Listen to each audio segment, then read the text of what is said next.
Assalamualaikum warahmatullahi wabarakatuh. Waalaikumsalam warahmatullahi wabarakatuh. Alhamdulillahirabbil alamin.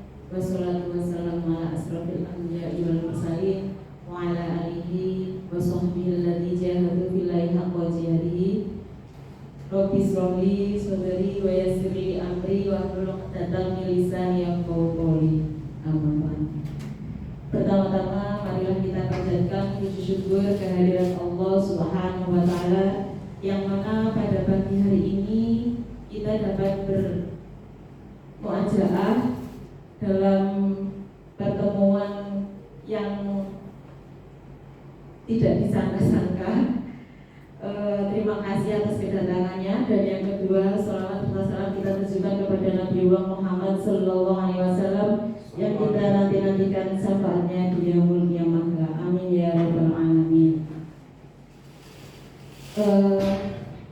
Bapak Ibu, sebelum saya mulai acara penyebaran pemahaman dan penerapan pengalaman budaya positif pada pagi hari ini, saya ingin mengajak panjenengan untuk berdoa bersama. Mudah-mudahan pagi ini acara kita berjalan dengan lancar, tak kurang suatu apapun. Ilaharinya Al-Fatihah.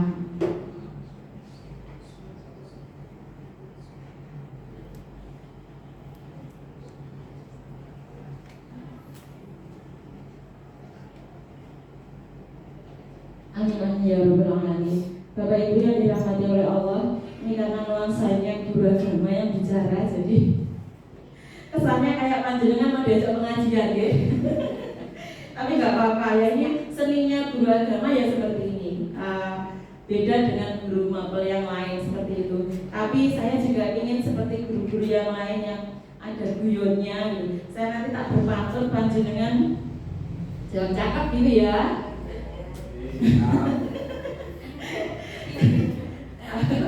Oh gitu, oh ganti new ya, oke. Ada masukan. Nanti saya berpantun, panjenengan menjawab kiu gitu ya.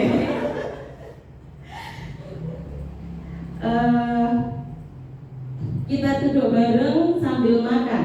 Kiu. Makannya di depan ilalang. Kiu.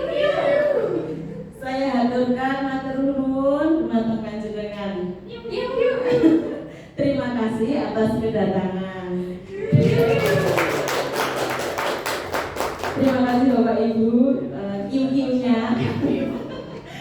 Tapi pagi ini biar kita bersemangat, saya ajak refresh dulu biar gak ngantuk. Tadi kan habis kita Jumat bersih hati, panjenengan habis doa dengan Pak Yai. Sekarang saya ajak bernostalgia masa TK dulu biar agak fresh ini. Karena di sini ada Pak Yai dua, jadi ya sungkan saya itu. Monggo bisa berdiri semuanya.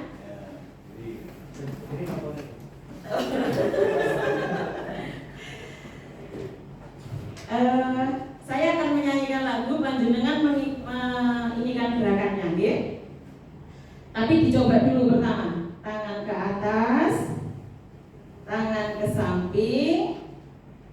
Ini ya. Terkena dua.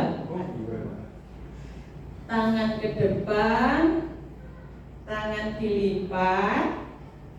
Terus ini tangan lurus ya. Iya. Ada lagunya, ini lagunya anak TK.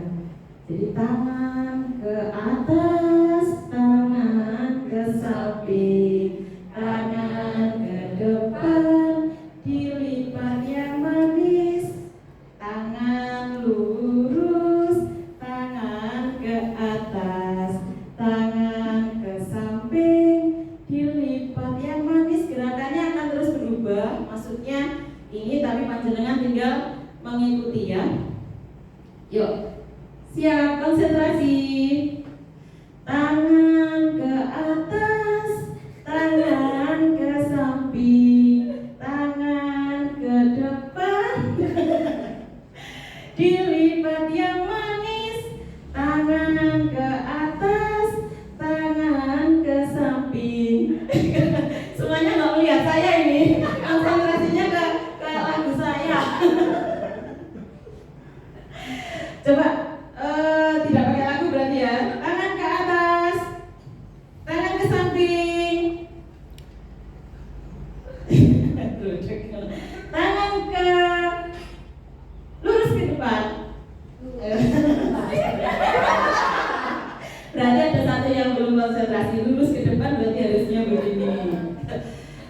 tangan ke samping, tangan ke depan, tangan ke atas. Oke, terima kasih tepuk tangan bersama. Konsentrasinya masih luar biasa, masih pagi. Suara saya terlalu terlalu enggak ya?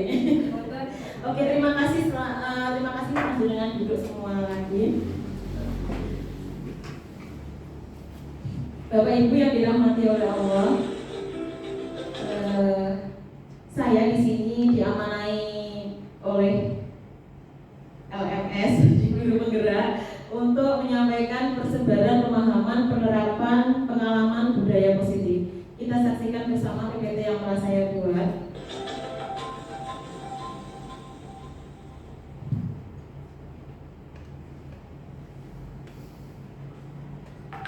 Saya membuat di depan tadi, kalau guru bergerak itu insya Allah pendidikan kita akan maju. Mungkin yang bapak dan ibu Heri yang basicnya di keagamaan pasti kita sudah belajar taklim gitu. Jadi agak sedikit berbeda tapi tidak apa-apa. Tapi konsep baru ini mudah-mudahan bisa kita ini bersama ya. Dan yang ingin saya sampaikan saat ini adalah penyebaran pemahaman dan penerapan pengalaman budaya positif. Saya Susila Ari Hidayah, calon guru penggerak angkatan 10 SMA Negeri 1 Kandangan Kabupaten Kediri, Jawa Timur. Saya perkenalkan beliau adalah Bapak Suyitno MPDI, Kepala Sekolah SD IT di Pacitan sebagai fasilitator saya, dan yang Ibu Penny Catur FIW SPD, beliau pengajar praktik saya, kebetulan mengajar BK di SMA Negeri 2. Gurunya Bu Ratna. Alhamdulillah sudah melahirkan ini guru. Bapak Ibu, yang dimaksud budaya positif adalah merupakan perwujudan dari nilai-nilai atau keyakinan universal yang diterapkan di sekolah.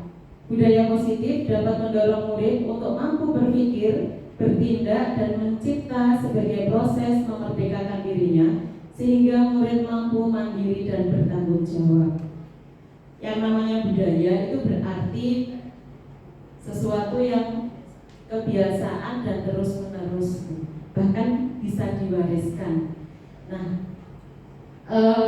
di sini budaya positif itu memiliki beberapa konsep inti. Yang pertama, perubahan paradigma belajar.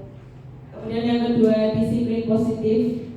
Dan yang ketiga, nilai-nilai kebajikan. Yang keempat, kebutuhan dasar manusia. Yang kelima, motivasi perilaku manusia. Yang kelima, posisi kontrol guru. Dan yang ketujuh, keyakinan kelas. Dan yang kedelapan, segitiga restitusi. Mungkin ini istilah-istilah yang Bapak Ibu rekan sejawat ini ya dapat agak baru, tapi ini yang saya dapatkan di pembelajaran di Guru Penggerak. Saya masih terus belajar, saya berbagi praktek di sini. Mudah-mudahan dengan pemahaman saya yang saya dapatkan di Guru Penggerak bisa saya tularkan ke panjenengan semua. Yang pertama saya akan bahas yaitu perubahan paradigma belajar. Kalau kita amati sekarang nih Bapak Ibu, saya bacakan dulu. Pembelajaran dengan paradigma baru merupakan pembelajaran yang dirancang berdasarkan prinsip pembelajaran berdiferensiasi, sehingga para peserta didik belajar sesuai dengan kebutuhannya berdasarkan tahap perkembangan sesuai teori psikologi modern untuk mewujudkan profil pelajar Pancasila. Bapak Ibu yang dirahmati oleh Allah, untuk paradigma baru ini memang kita dapatkan di kurikulum Merdeka, bahwasanya memang cita-cita pendidikan kita adalah mewujudkan murid yang memiliki karakter profil pelajar Pancasila. Apa saja komponennya? yaitu beriman, bertakwa, berakhlak mulia kepada Tuhan. Saya keliru. Beriman kepada Tuhan yang Maha Esa dan berakhlak mulia. Tulisannya kurang begitu jelas. Kemudian yang kedua, berkebinekaan global. Yang ketiga, bergotong royong. Keempat, kreatif. 5, bernalar kritis. Yang keenam, mandiri. Mungkin waktu di kurikulum kita yang lama ada istilah life skill, ada kemampuan anak untuk dikembangkan dan seterusnya. Tapi di sini karakter profil belajar Pancasila betul-betul membuat pembelajaran memiliki paradigma baru bahwa kita mewujudkan anak-anak yang memiliki karakter profil belajar Pancasila. Jadi bagaimana anak jadi religius? Makanya di sekolah kita ada Jumat Bersih Hati. Saya yakin itu karena kepala sekolah kita juga guru penggerak. Beliau dapat dari sini bagaimana membuat anak memiliki budaya religius di sekolah. Apalagi di sekolah kita juga memiliki guru agama yang spesial juga, terpilih se-Kabupaten Kediri.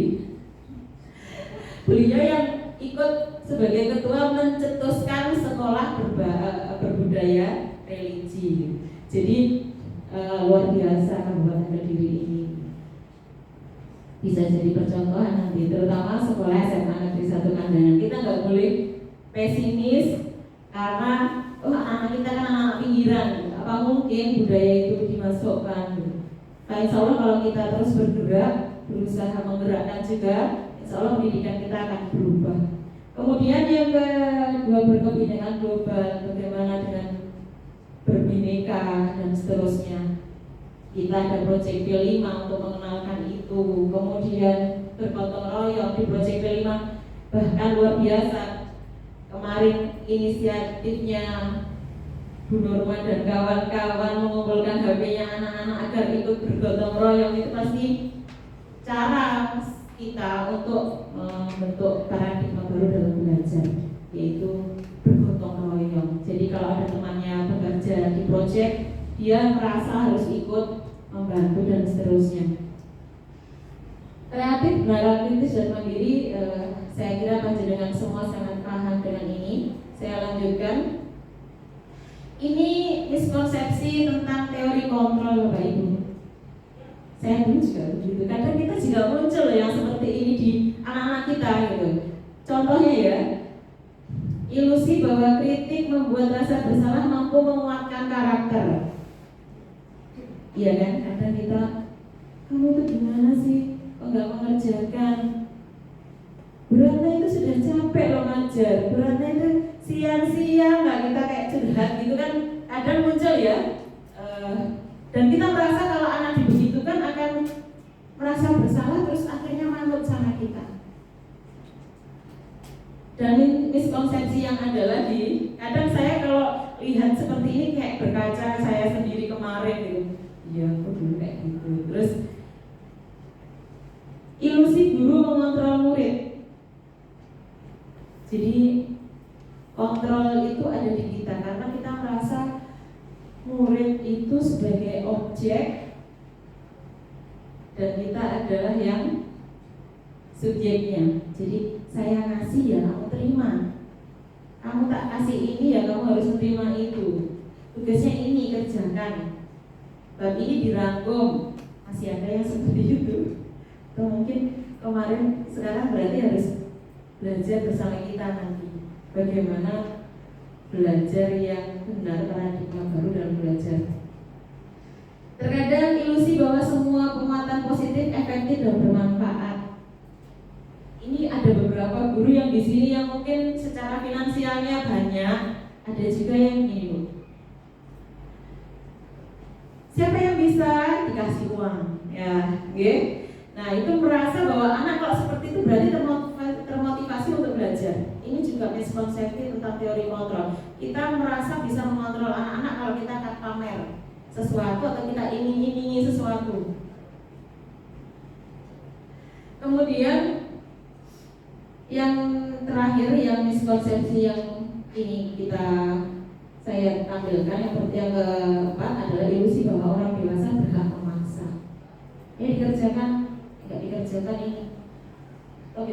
kelas itu contohnya, ayo sekarang buat kelompok, silakan didiskusikan semuanya membuat infografis. Itu ternyata juga termasuk salah satu kayak kita orang dewasa yang memaksa anak-anak untuk manut sesuai dengan apa yang kita kehendaki. Padahal mereka adalah jiwa-jiwa yang memiliki pendapat sendiri gitu. Apa dia mau membuat infografis, apa dia mau membuat mapping, apa dia mau membuat, kan sebenarnya belajar itu menurut ininya mereka. Merubah paradigma stimulus respon ke pendekatan teori. Ini agak kurang jelas nih. Stimulus responnya, realitasnya kebutuhan kita sama. Kita merasa realitasnya begitu, tapi sebenarnya di teori kontrolnya realitas kebutuhan kita berbeda. Kemudian semua orang melihat hal yang sama, tapi setiap orang memiliki gambaran yang berbeda. Kita nggak bisa menyamakan persepsi. Kalau kita sama persepsinya, nanti pemandangan SMA kan satu pandangan itu sama semua. Canggiran. Murid itu pun saya sendiri juga pernah muncul ungkapan seperti itu. Murid kita itu kayak gini, orang itu dirubah kayak gitu. Padahal di Al-Quran saya boleh menyebutkan ya Pak Yai, la yughayyiru ma biqaumin hatta yughayyiru ma bi anfusihim. Kalau kita nggak merubah, kalau mereka juga nggak mau berubah, ya nggak akan terjadi. SMA kandangan ya tetap SMA kandangan yang kemarin gitu. Terus kita mencoba mengubah agar orang berpandangan sama dengan kita. Padahal dalam teori kontrolnya kita berusaha memahami pandangan orang lain tentang dunia. Itu berbeda. Perilaku buruk dilihat sebagai suatu kesalahan. Salah kamu, bolos itu juga salah gitu ya. Tapi semua perilaku memiliki tujuan. Anak bolos itu pasti ada suatu alasan. Kenapa dia bolos? Bosan. Kita harus menerima, kita juga manusiawi. Ada hal-hal yang mungkin anak bosan, kita nggak memahami itu. Kemudian orang lain bisa mengontrol saya. Faktanya hanya Anda yang bisa mengontrol diri kita sendiri sebenarnya. Kemudian saya bisa mengontrol orang lain. Teori kontrolnya Anda tidak bisa mengontrol orang lain. Pemaksaan ada pada saat rujukan gagal.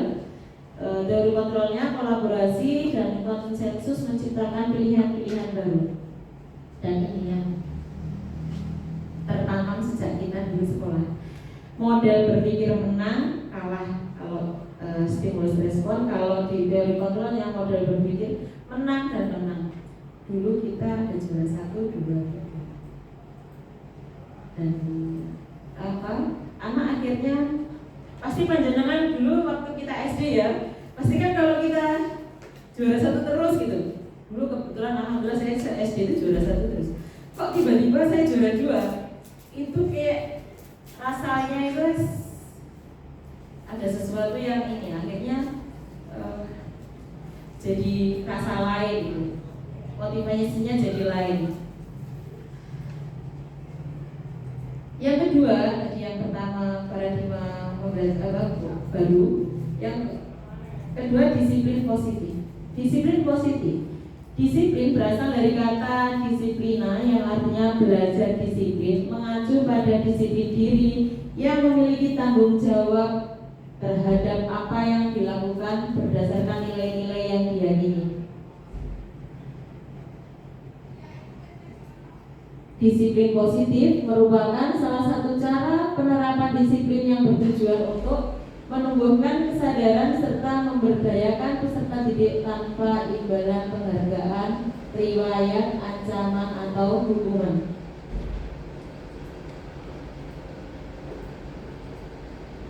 Nah, sebagai seorang pendidik, tujuan kita adalah menciptakan peserta didik yang memiliki disiplin diri sehingga mereka berperilaku mengacu kepada nilai-nilai kebajikan universal dan memiliki motivasi intrinsik dalam perubahan perilaku arah yang lebih baik. Sebenarnya anak didik kita itu pasti di dalam dirinya itu pasti ada motivasi. Oh ini salah, ini benar, aku begini, ini salah, mereka bolos sadar mereka juga punya aku salah.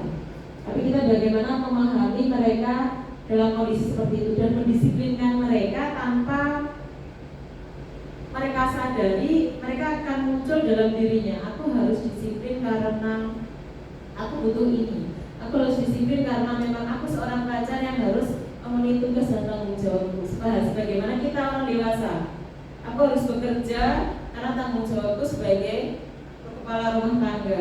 Aku harus, ini kan muncul karena ini ya, alamiah dalam diri kita. Nah, sebenarnya kedisiplinan itu bisa muncul dalam diri anak-anak.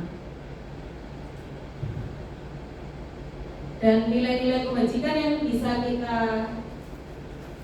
ini kan adalah nilai-nilai kebajikan itu yang disepakati bersama lepas dari suku, bangsa, agama, bahasa maupun latar belakangnya. Contoh kebajikan di institusi atau organisasi. Kita bicara nilai kebajikan itu bisa berupa norma. Maksudnya yang ada di sekolah kita atau tata tertib yang anak-anak harus ikuti seperti itu. Contohnya dalam ini ya, tujuan cita-cita kurikulum merdeka profil pelajar Pancasila. Nilai-nilai kebajikannya itu berarti beriman, bertakwa, menurut yang Maha Esa, berakhlak mulia, terus kebijakan global, gotong royong, mandiri, kreatif, dan bernalar kritis itu termasuk nilai-nilai kebajikan. Anak kalau sudah mandiri, sudah kita gampang. Anak kalau sudah kritis, kita aja kalah dengan ilmu pengetahuan yang mereka miliki. Anak kalau sudah kreatif, kita itu malah berkejaran sama mereka. Kemudian contoh yang lain di dalam Ibu Primary Years Program mencantumkan nilai-nilai kebajikan itu toleransi, rasa hormat, integritas, mandiri, menghargai, antusias, empati, keingintahuan, kreativitas, kerjasama, percaya diri, dan komitmen. Bapak Ibu kalau punya murid kayak gini bagaimana? Wow, gitu ya. Wow.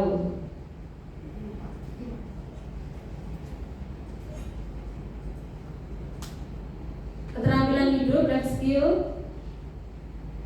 termasuk dapat dipercaya, itu termasuk life skill. Lurus hati, pendengar yang aktif, tidak merendahkan orang lain, dan memberikan yang terbaik dari diri. Sebenarnya nilai-nilai kebajikan inilah yang bisa kita tanamkan ke hati anak-anak agar menjadi disiplin positif pada diri mereka. Mengantuk Bapak Ibu? Kalau mengantuk saya ada ice breaking lagi kalau mengantuk. Biar gak ngantuk ya. Kelihatannya ada yang satu dua ngantuk. Atau saya itu kalau ada Pak Yai itu sungkan loh Bu, ya Allah tak bulan ini. Coba biar gak ngantuk, berdiri apa duduk ya? Berdiri ya Pak ya. Ini karena hawa-hawa AC terus ngantuk ya. Berdiri lagi ya Bu ya. Ya berdiri. Mohon maaf saya di tengah-tengah mengadakan SBG karena ada yang mengantuk. Ini ya, saya langsung nanti tepuk semangat kayak kamu. Ha. Iya. Iya. Yuk. Tepuk semangat. Dua kali ya. Tepuk semangat.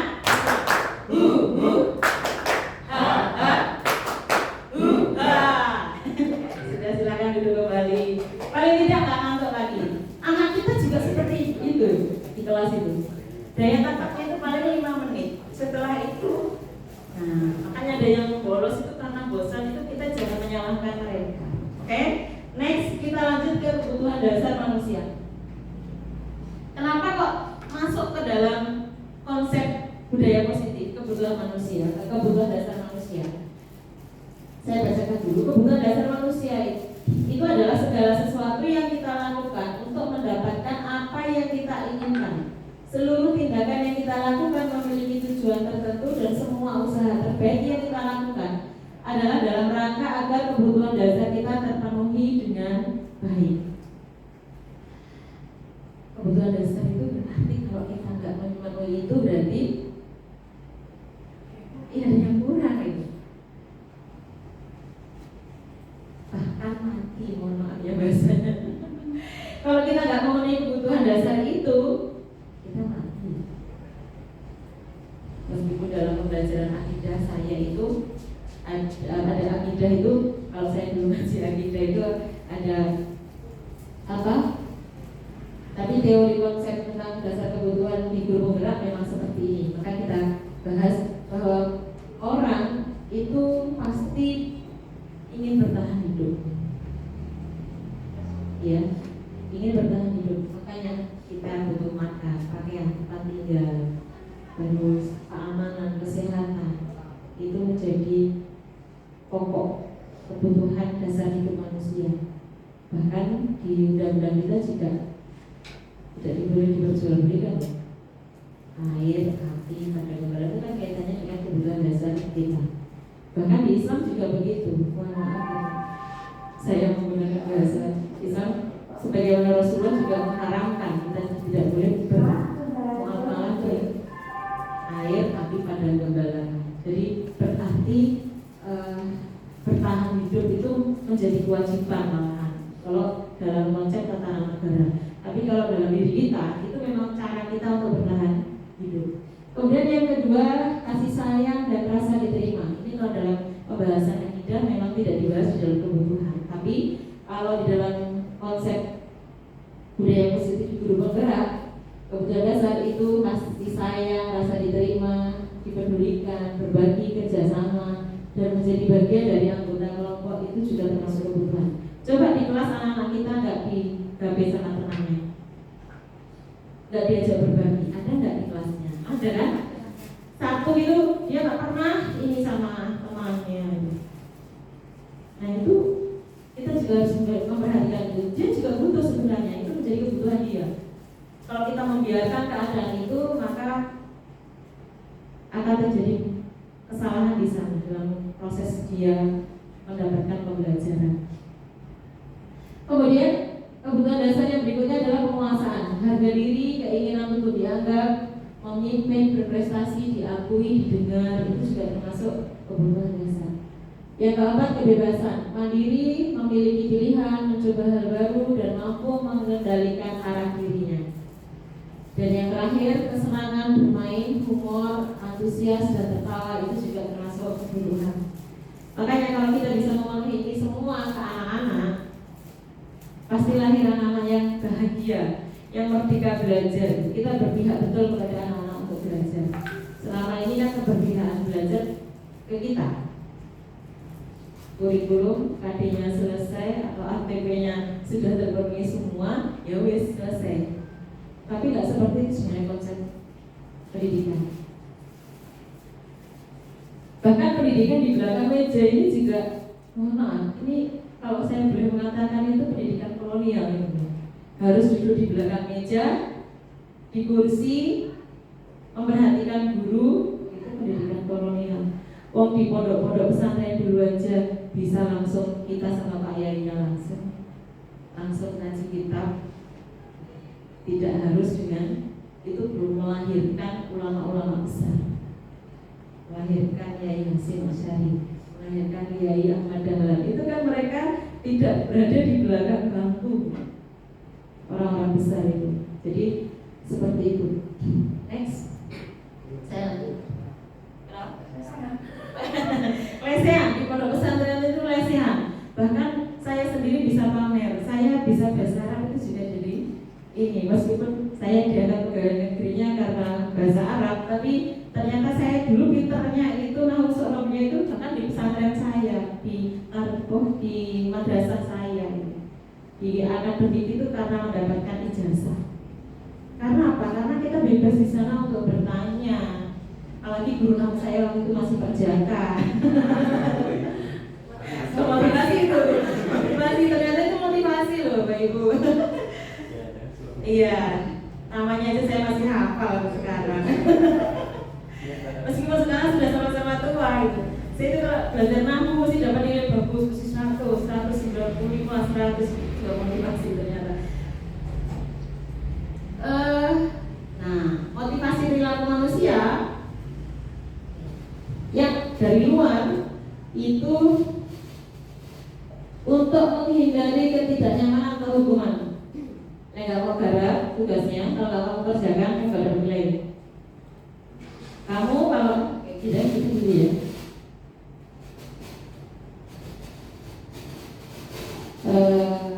Itu yang dari ekstrinsik. Kemudian yang pengaruh dari luar juga. Mohon maaf sebentar.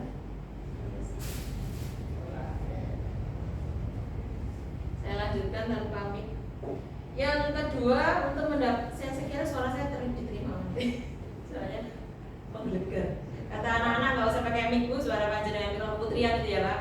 Nggak pakai mic nggak apa-apa bu, kita terima sampai belakang gitu. Terus yang kedua dari motivasi ekstrinsiknya dari luar itu untuk mendapatkan imbalan atau penghargaan dari orang lain. Panjenengan iming-imingi itu juga termasuk motivasi perilaku orang lain bisa berubah bagus, itu kadang-kadang seperti itu. Namun biasanya pengaruh yang dari luar ini tidak permanen, nancepnya itu.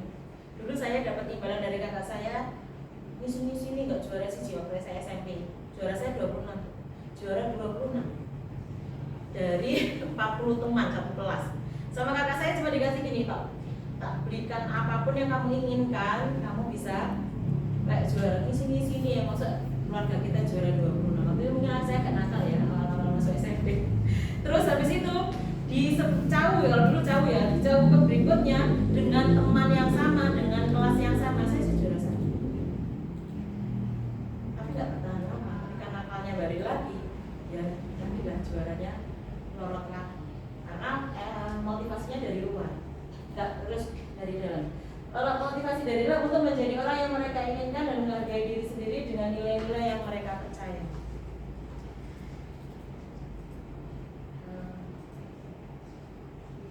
Ini ya, kalau dapat hukuman itu sesuatu yang tidak terencana, tiba-tiba, kemudian murid tidak tahu apa yang akan terjadi, bersifat satu arah, terkadang berubah hukuman fisik.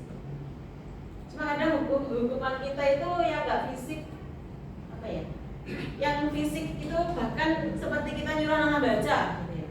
Itu ternyata juga tidak bagus untuk pembelajaran.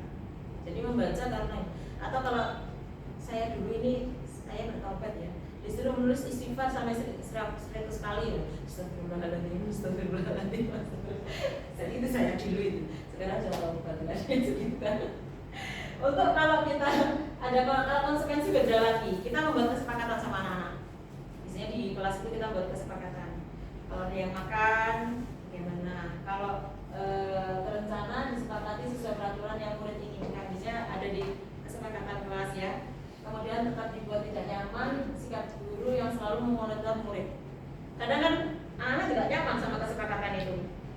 Gimana di kelas kita, apa contohnya ya, HP ya, tidak boleh bermain HP di saat jam pelajaran, karena ini tetap main HP tapi takut, iya, jadi delik-delik kan begitu. Beda lagi dengan restitusi. Kalau restitusi itu proses menciptakan kondisi bagi murid untuk memperbaiki kesalahan. Jadi dia berusaha sendiri untuk memperbaiki apa yang dia sudah lakukan kesalahan. Itu kalau restitusi. Beda dengan hukuman, beda dengan konsekuensi. Kemudian proses kolaboratif yang mengajarkan murid untuk mencari solusi sendiri.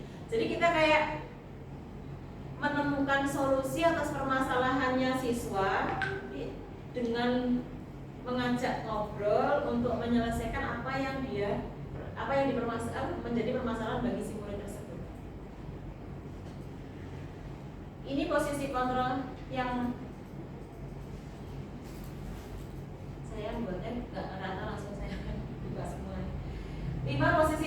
guru yang sering kali kita ada di posisi itu.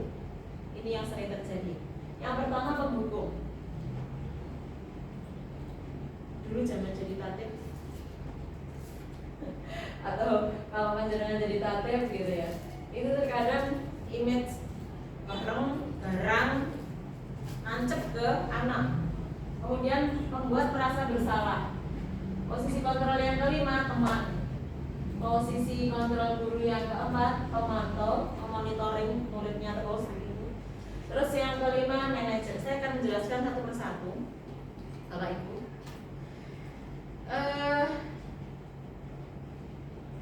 Untuk penghukum ya, dengan suara tinggi, bahasa tubuh, mata melotot, jari nunjuk-nunjuk menghardik. Ada Adi yang terlambat hadir di sekolah menolak tulisan. Terlambat lagi, telat nih kalau bahasa kita ya. Insaf ini normal. Pasti terlambat lagi, selalu datang terlambat. Kapan bisa datang tepat waktu? Coba anak-anak dikasih kalimat seperti itu. Kalau itu pertanyaan itu dikembalikan ke kita aja, guys. Bagaimana perasaan murid bila dulu berbicara seperti itu pada saat muridnya datang terlambat? Kemungkinan murid akan marah dan mendendam atau bersifat agresif. Bisa jadi sesudah kembali duduk, murid tersebut akan mencoret-coret bukunya atau meja tulisnya. Lebih buruk lagi, sepulang sekolah murid melihat motor atau mobil bapak ibu guru dan akan menggores kendaraan tersebut dengan paku. Ini masih seperti ini. Mohon maaf dengan kasus yang terjadi di wilayah lain sampai dibunuh. Pasti ini karena dendam apa yang telah dilakukan oleh seorang guru kepada menggebrak pintu di depan kita, ungkapan marah, jadi seperti itu. Terus yang posisi kontrol yang kedua tadi membuat anak merasa bersalah.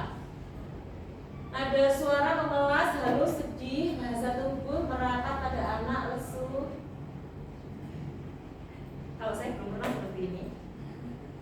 Adi, kamu ini bagaimana ya? Kamu kan udah janji toh sama guru, tidak akan terlambat.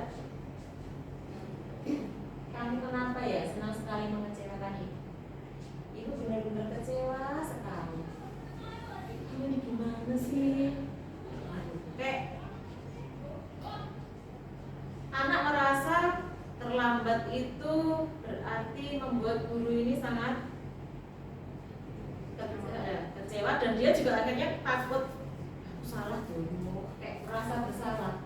Perasaan murid bila ditegur seperti ini bagaimana? Murid akan merasa bersalah telah mengecewakan ibu, bapak gurunya, bapak ibu guru. Murid akan merasa menjadi orang yang gagal, tidak sanggup membahagiakan orang lain.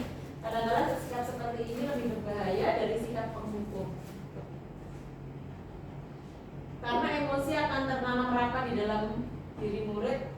Murid menahan perasaannya dan tidak seperti murid dalam dengan guru penghukum, di mana guru murid ini bisa menumpahkan amarahnya walaupun dengan cara negatif. Murid tertekan seperti inilah yang tiba-tiba meletus amarahnya dan bisa menyakiti diri sendiri atau orang lain.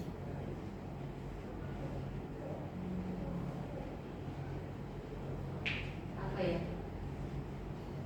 Dendam. Jadi menyimpan dendam.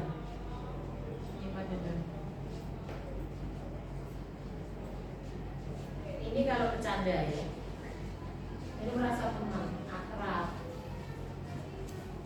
Adi, ayolah, gimana sih kamu? Kemarin kan sudah janji sama bapak terlambat lagi. Telat, kayak misalnya kita kayak gak serius gitu kan, sambil kita ketawa-ketawa. Telat kayak gitu. Jadi nanti kayak seperti ini, murid akan merasa senang dan akrab dengan guru. Ini termasuk dampak yang positif, hanya saja di sisi negatif murid menjadi tergantung pada guru tersebut. Ya benar. Friend sudah friend. Pak ini sama kita sudah friend. Bu ini sama kita sudah friend. Jadi nggak takut sama kita. Kita kurang di, kalau bahasa Jawanya kurang diajeni. Akibat lain dari posisi teman, Adi hanya akan membuat sesuatu bila yang menyuruh adalah guru tersebut, belum tentu berlaku yang sama dengan guru yang lain.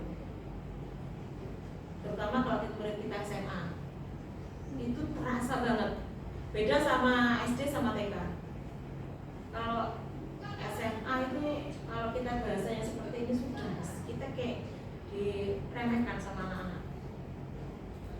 Ini guru yang memonitor anak-anak. Datang, Adi, tahukah kamu jam berapa kita mulai? Tahu Pak. Kamu terlambat 15 menit. Apakah kamu sudah mengerti konsekuensi yang harus dilakukan bila terlambat? Paham Pak.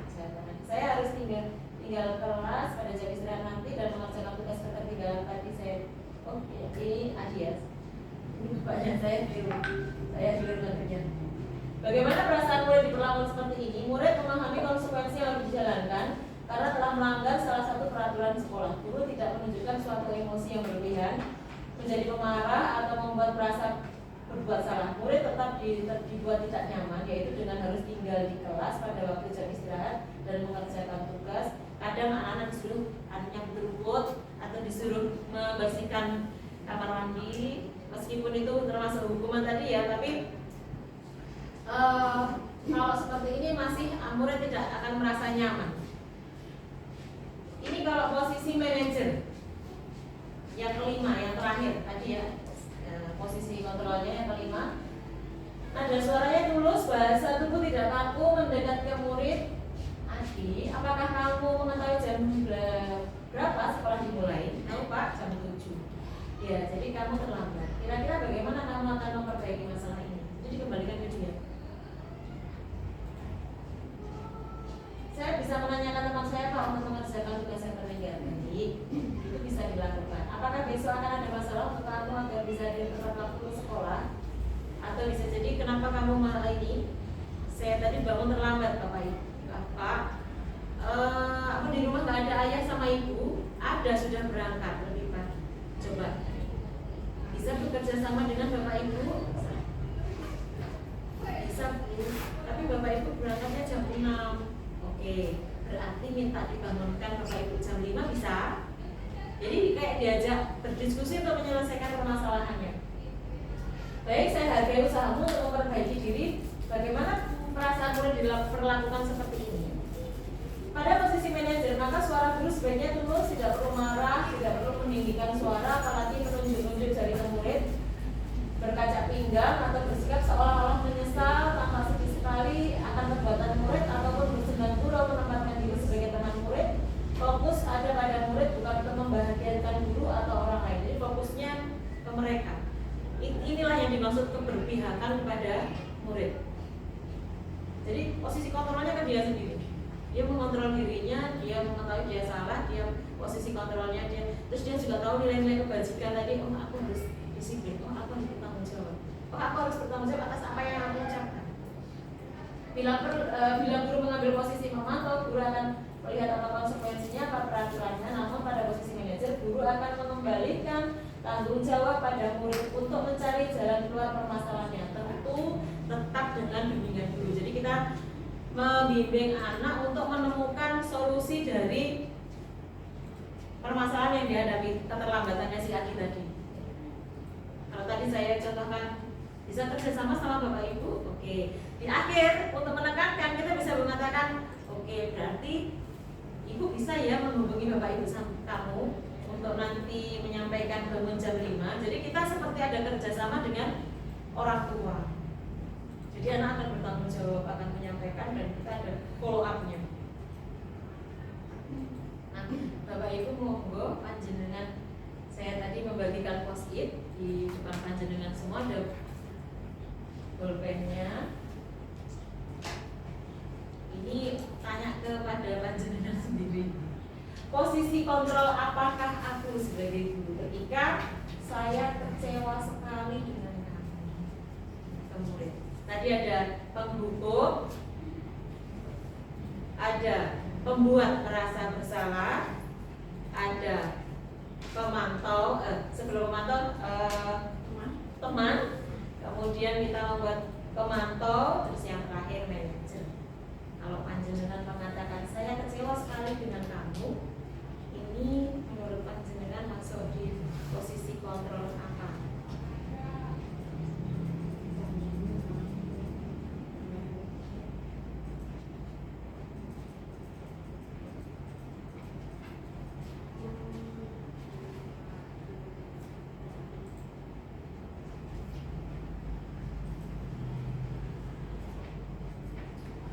penghukum, pembuat merasa bersalah, teman, pemantau, dan yang terakhir manajer.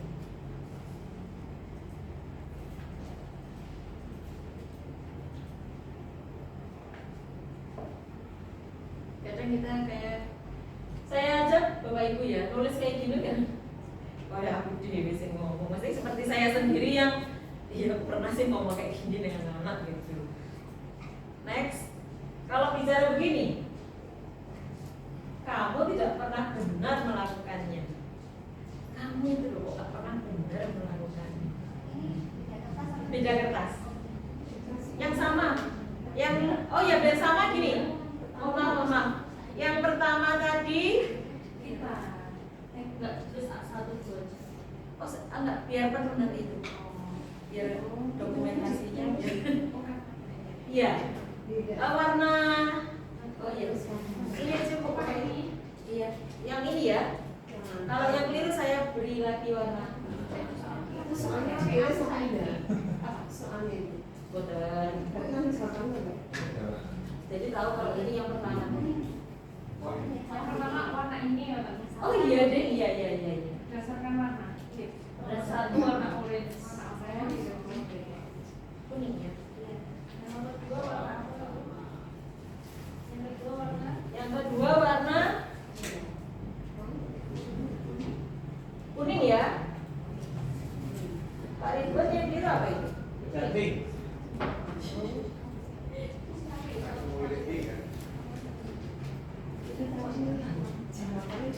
Ini kok.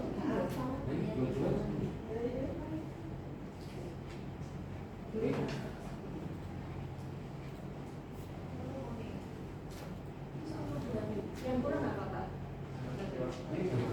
Ini.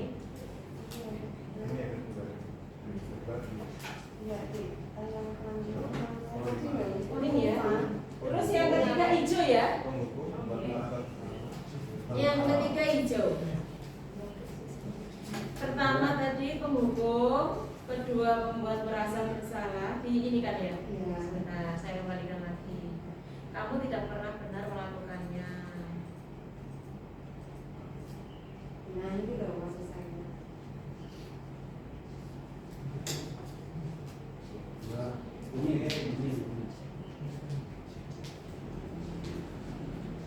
Kuning nomor 2. Saya kuning nggak apa-apa, nggak bukan salah. Jangan khawatir ya. Nggak salah benernya. Iya. Terus yang ketiga sebenarnya belum. Kecewa sih.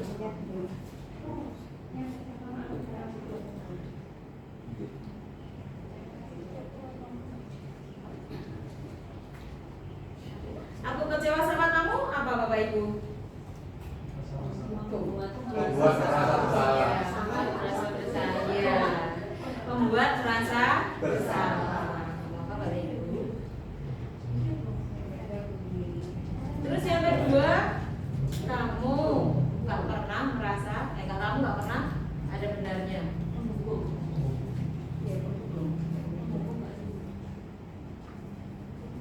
Apa warnanya? Yang kedua? Ini mana? Ini ya.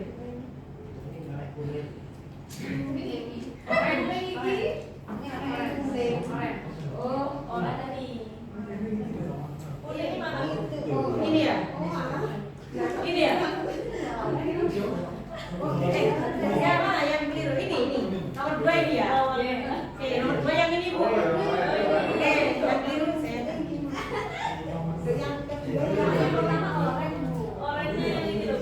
Yang pertama Warnanya ini ya. Sweet juga sih itu Bu. Kita selesaikan aja dulu. yang ketiga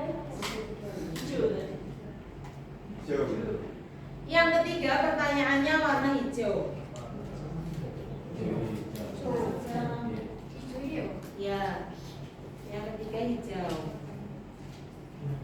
Apa rencanamu untuk menyelesaikan masalah ini? Apa rencanamu untuk menyelesaikan masalah ini? Saya kembalikan ke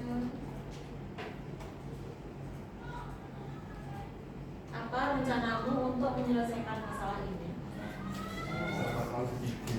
Mantap.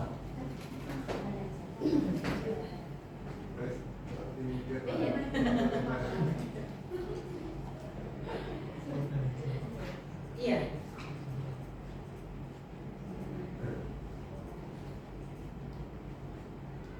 Ini yang keempat. Ayolah lakukan demi Bapak Ibu ya. Ayolah. Warna pink. Ayolah lakukan demi Bapak Ibu ya.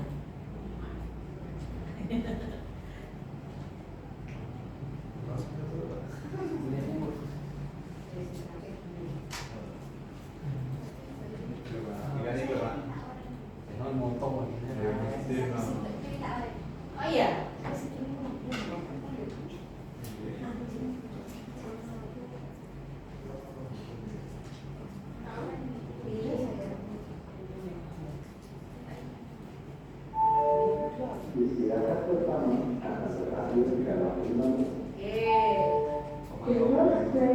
Yang terakhir nanti yang ini. Oke? Kamu nggak akan dapat nilai jika tidak mengerjakan tugas. Ini posisi kita angkat bersama penghukum.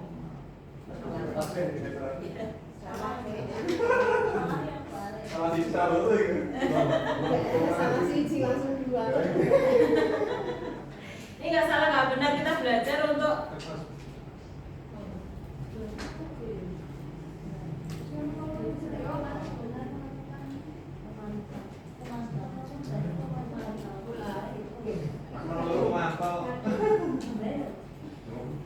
kalau ini saya bahas ya. Kalau yang ayolah. Iya. Kalau yang ini posisi manajer. Yang posisi ini pemantau. Iya, pemantau. Posisi ini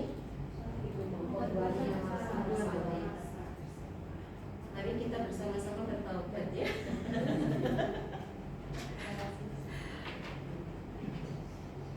Berarti untuk siswa itu semua diperlakukan sama seperti itu ya, 5 itu tadi. Maksudnya yang pilih Iya. macamnya 5 itu. Iya, posisi kontrol kita sebagai guru ke murid itu memang 5 ini diteliti. Iya. Namun kita harus bisa menentukan mana yang sebenarnya lebih baik untuk mendidik anak-anak kalau menurut panjenengan.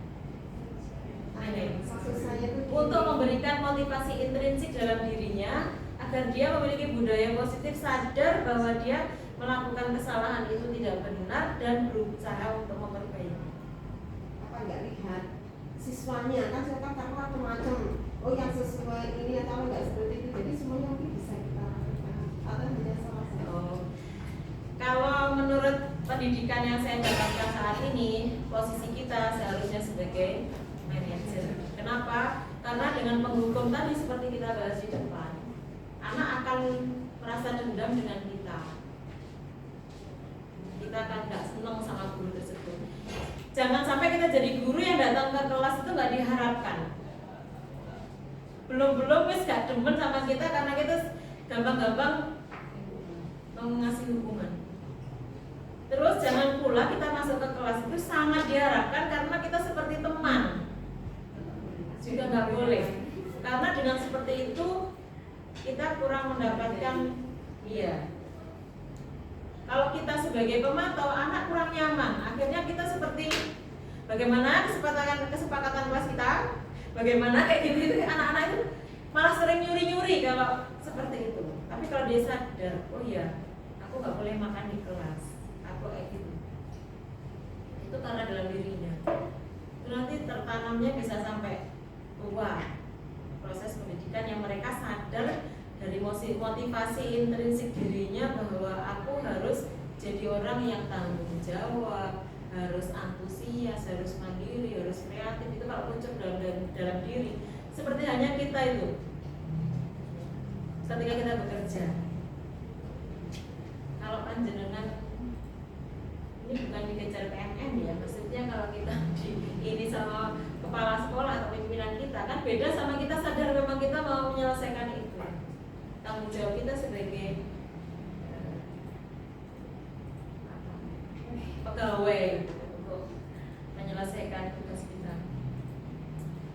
kemudian istilah peraturan diganti menjadi keyakinan. Karena apa Bapak Ibu? Kalau kata-kata larangan, dilarang membuang sampah, dilarang merokok, dilarang itu biasanya malah merokok ya. Coba panjenengan baca itu yang di rumah sakit itu adalah dilarang merokok di sini, malah duduk merokok. Itu saya beberapa kali malah melihat seperti itu karena kata-kata larangan itu sulit diterima oleh ini batin kita. Kita seperti dikontrol orang lain gitu loh. Kita seperti dikontrol orang lain. Makanya diubah menjadi keyakinan. Kalau udah yakin, bagaimana kalau kita yakin? Bahasa akidahnya memutar jasad dalam diri, sudah ngalir ke darah kita. Next ya Bu. Keyakinan, saya bacakan. Keyakinan kelas merupakan kesepakatan kelas yang diyakini bersama guru dan murid dengan harapan dapat meningkatkan kedisiplinan murid. Keyakinan kelas berupa pernyataan universal dibuat dalam bentuk positif dan bersifat abstrak. Keyakinan kelas hendaknya tidak terlalu banyak sehingga mudah diingat dan dipahami semua warga kelas. Semua warga kelas ikut berkontribusi dalam pembuatan keyakinan kelas lewat kegiatan memutarakan pendapat. Ini segitiga restitusi, bagaimana kita menyelesaikan permasalahan. Mohon maaf kurang begitu jelas. Segitiga restitusi itu adalah suatu proses dialog yang dijalankan guru atau orang tua agar dapat menghasilkan murid yang mandiri dan bertanggung jawab. Segitiga restitusi membantu murid memiliki tujuan disiplin positif dan memperbaiki dirinya setelah berbuat salah. Restitusi bukan untuk menebus kesalahan, namun untuk belajar dari kesalahan. Ini saya belajar sendiri dari anak saya. Anak saya masih umur 3 tahun, Bapak Ibu. Kalau saya sholat, pasti bantal selimut ditaruh di depan saya. Itu kayak kebiasaan gitu. Asyad, nggak boleh, Umi sholat nggak boleh di depan Umi. Tapi dia selalu bawa bantal ke situ. Tapi setelah saya ajak duduk, umur 3 tahun padahal. Asyad, kalau Umi sholat, Asyad ikut sholat apa ikut duduk? Apa tidur? Dia jawab ikut sholat. Terus kalau pengen tidur, tidurnya di mana? Jadi sebelum kita sholat, ternyata ketika saya membuat tempat khusus untuk dia tidur, kemudian kita memberikan solusi kan ke dia, terus dia juga ini ternyata alhamdulillah berjalannya waktu itu dia tidurnya di situ, di tempat yang saya ini dan tidak lagi di depan saya. Padahal berkali-kali sampai ayahnya itu marahnya karena setiap sholat mesti dia bawa bantal sama selimut, selimutnya dia yang bersejarah. Apa ya itu nggak tahu, selalu bawa selimut itu kesayangannya itu selalu di depan orang sholat. Makanya dengan cara bicara itu ternyata efektif. Kalau kita marah-marah mesti di depan dikasih tahu nggak boleh di depan terus, malahan dia selalu bawa bantal sama selimutnya itu. Tapi dengan cara mengajak ngobrol, menyelesaikan solusinya, jadi ini.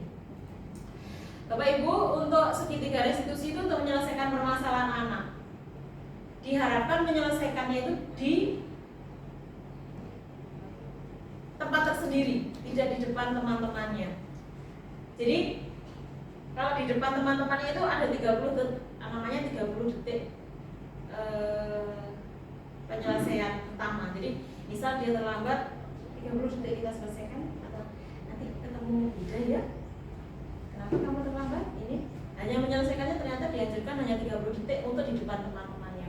Tapi kalau kita menyelesaikan permasalahan ya kita ajak sendiri di tempat khusus tersendiri, dan dia akan merasa diajak ngobrol sebagai orang dewasa. Terutama kita anak SMA.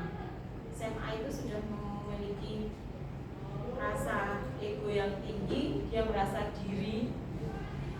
Pertama yang dilakukan dalam segitiga restitusi itu yang pertama menstabilkan identitas anak. Membuat rasa bersalah itu manusiawi. Misal dia bosan di kelas. Ya. Bu Ida sendiri kalau ikut belajar di kelas dengan suasana seperti itu ya bosan. Tapi kayak gitu. Jadi tidak ada manusia yang sempurna. Bapak Ibu juga pernah melakukan kesalahan seperti ini. Bapak Ibu tidak tertarik mencari siapa yang salah, tapi Bapak Ibu ingin mencari solusi dari permasalahan ini. Kamu berhak merasa gitu. Misal dia marah gelut sama temannya, iya, emang kalau itu jadi kamu, itu juga akan marah seperti kamu. kamu. Jadi kayak seakan-akan apa yang dia lakukan itu diposisikan ke menstabilkan identitasnya dia gitu, kayak seperti itu. Menstabilkan identitas berdasarkan prinsip membuat salah adalah bagian dari proses pembelajaran. Kemudian yang kedua yang dilakukan dalam menyelesaikan permasalahan anak yaitu memvalidasi tindakan yang salah. Caranya kita bisa mengatakan validasi yang salah itu berdasarkan prinsip setiap perilaku berupaya memenuhi suatu kebutuhan tertentu. Jadi dia butuh pengakuan kan, seperti sebagaimana yang saya jelaskan tadi, kebutuhan manusia di awal tadi. Itu kamu pasti punya alasan mengapa melakukan itu. Kamu pasti punya alasan kenapa kamu marah kayak gitu. Padahal kamu bisa melakukannya yang lebih buruk lagi dari itu kan. Misalnya dia mau mukul, ini contoh-contoh kalimat yang bisa kita katakan ke anak. Ya, kamu patut bangga karena telah melindungi sesuatu yang penting buatmu. Kamu melakukannya karena mempertahankan sesuatu yang penting bagimu. Itu kata-kata yang seakan tidak menuduh anak salah, tapi dia merasa apa yang dia lakukan kita validasi. Kemudian ini yang terpenting dalam segitiga restitusi yang kita jalankan untuk menanyakan keyakinan. Apa keyakinan kelas kita? Kalau dulu peraturan ya Bu, nah sekarang kita ganti ke keyakinan. Apa keyakinan yang sudah kita sepakati bersama? Saling menghargai kan? Atau anaknya saling menghargai Bu, disiplin Bu, tanggung jawab Bu, gitu. Jadi dia sendiri yang ngomong karena memang sudah jadi kesepakatan, sudah menjadi keyakinan. Nilai-nilai apa yang kita telah sepakati? Seperti apa gambaran kelas yang ideal menurut kamu? Itu kalau dia bosan di kelas, kamu pengennya seperti apa ke kelasnya? Kembalikan ke anaknya. Terus kamu mau jadi orang yang seperti apa? Jadi menanyakan keyakinan berdasarkan prinsip teori kontrol bahwa pada dasarnya kita termotivasi secara intrinsik. Jadi munculnya penyelesaian permasalahannya dia itu dari dia sendiri. Mohon maaf, saya Muhammad Hafiz kelas 11/4 membolos pada saat jam pelajaran PAI dan tidak mengikuti pembelajaran di kelas sampai jam apel habis. Berikut dan segitiga restitusi penyelesaian permasalahan Hafiz. Contohnya Bapak Ibu. Mungkin Bapak Ibu juga mengalami ya, tapi sering bolos ya di kelas yang panjenengan semua.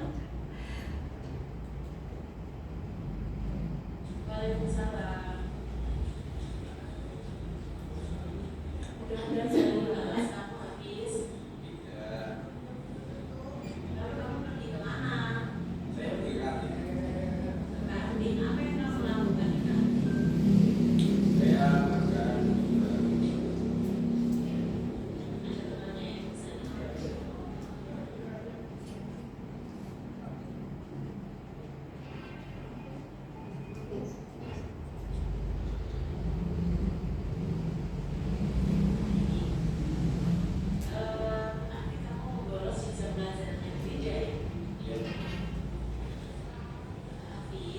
Setiap orang memang pernah melakukan kesalahan. Bolos adalah sebuah kesalahan. Coba kamu pikirkan, ketika kamu pergi ke kantin pada saat jam pelajaran, manfaatnya apa? Ya, tidak ada dari segi manfaat, tidak ada manfaat. Saya hanya memenuhi hawa nafsu makan. Sama skenario Bapak Ibu, jadi dia ngomong sendiri. Nafsu. Terus, perasaan kamu ketika membolos bagaimana?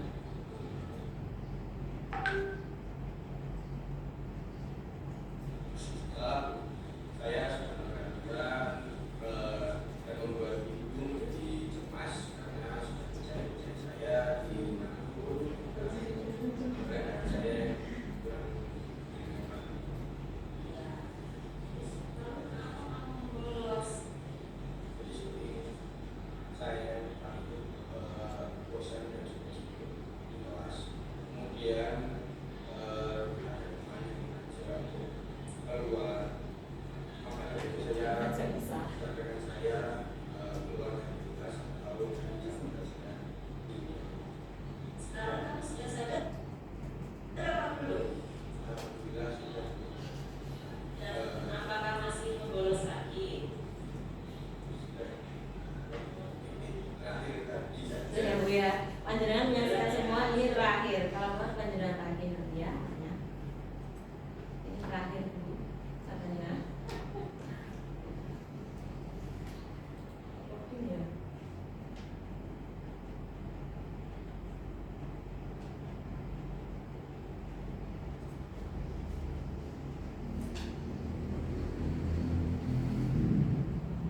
bolos lagi. Silakan kembali ke kelas. Nah. Ya, terima kasih. Ya. Waalaikumsalam. Assalamualaikum warahmatullahi wabarakatuh. Di sini saya Ahmad Rafi Jaka dari kelas 11 Pak. Akan berterima kasih kepada Yuda dikarenakan beliau telah mengajak saya untuk diskusi mengenai saya bosan di kelas, keluar kelas, dan saya sangat jenuh di kelas apabila ada pemberian materi dari handphone ataupun tidak secara langsung dari guru. Nah, tadi Bu Ida telah memberi solusi kepada saya yang mana itu bisa membuat pikiran saya terbuka agar saya tetap di kelas dan tetap mengikuti pelajaran dan mata pelajaran yang lain sekalipun pelajaran itu pelajaran agama. Sekian dari saya. Wassalamualaikum warahmatullahi wabarakatuh.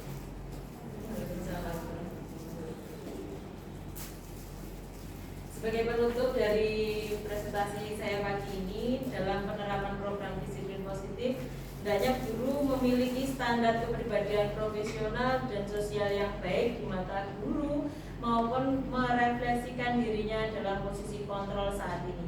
Bagaimana perjalanan dirinya sebagai among atau manajer yang menuntut murid-muridnya menjadi insan yang mandiri, merdeka, dan bertanggung jawab. Standar nasional pendidikan. Jadi bagaimana kita menjadi guru yang among, menjadi petani, menjadi manajer bagi anak-anak, ya. Pendidikan kita berpihak kepada mereka. Seperti itu. Terima kasih atas kedatangan panjenengan semua, berbagi praktik baik ini. Mudah-mudahan bisa panjenengan tularkan ke teman-teman yang lain. Mudah-mudahan menjadi ilmu yang manfaat untuk saya sendiri dan juga panjenengan semua. Amin ya rabbal alamin. Boleh saya akhiri dengan pantun lagi? Saya ini masih belajar Bapak Ibu ya. Jangan lupa kiu-kiunya ya Pak Yai ya.